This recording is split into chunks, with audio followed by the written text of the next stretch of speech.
Ketika mendengar kata preman, kira-kira apa yang terlintas dalam pikiran ketua? Memang, kata preman hari ini memiliki konotasi negatif yang identik dengan tindakan kriminal. Keberadaan preman saat ini memang sudah meresahkan. Namun, apakah arti preman itu sendiri? Benarkah preman identik dengan perbuatan kriminal?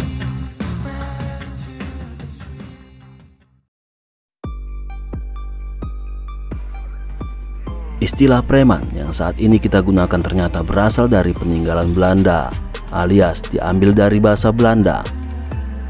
Preman berasal dari kata vrij yang artinya bebas atau merdeka, dan man yang artinya orang, sama dengan istilah dalam bahasa Inggris free man, artinya orang yang bebas atau merdeka.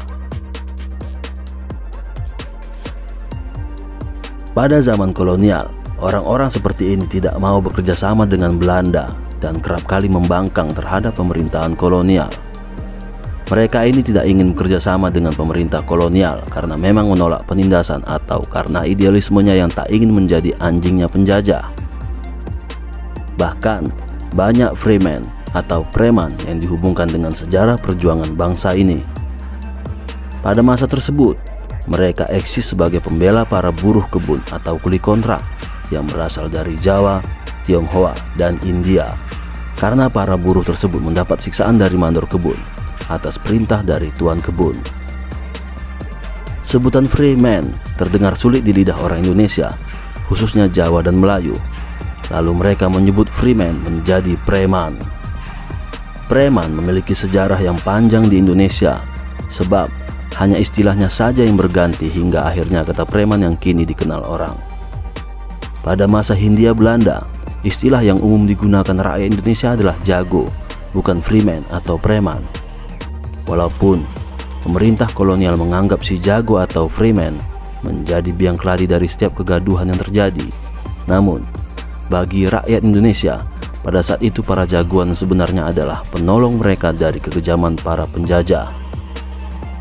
Namun, seiring berjalannya waktu, ada jagoan atau jawara yang lebih mementingkan nafsu dan materi belaka. Para jago sesat itulah yang menjadi incaran para tuan tanah pemilik lahan partikulir untuk dirangkul menjadi tukang pukul atau centeng mereka. Sementara pemerintah kolonial tak ambil peduli, bahkan pemerintah memanfaatkan para jago itu sebagai informan mencari biang rusuh di masyarakat. Justru para jago sejati yang gerah terhadap sikap pemerintah kolonial itu yang dianggap mengganggu keamanan dan ketertiban. Fenomena preman di Indonesia mulai berkembang pada saat ekonomi semakin sulit dan angka pengangguran semakin tinggi. Akibatnya, kelompok masyarakat usia kerja mulai mencari cara untuk mendapatkan penghasilan. Biasanya melalui pemerasan dalam bentuk penyediaan jasa yang sebenarnya tidak dibutuhkan.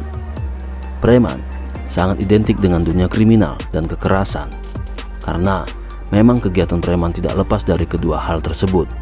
Namun, kini istilah preman tidak lagi merujuk pada mereka yang menolak kolonialisme dan membantu pribumi.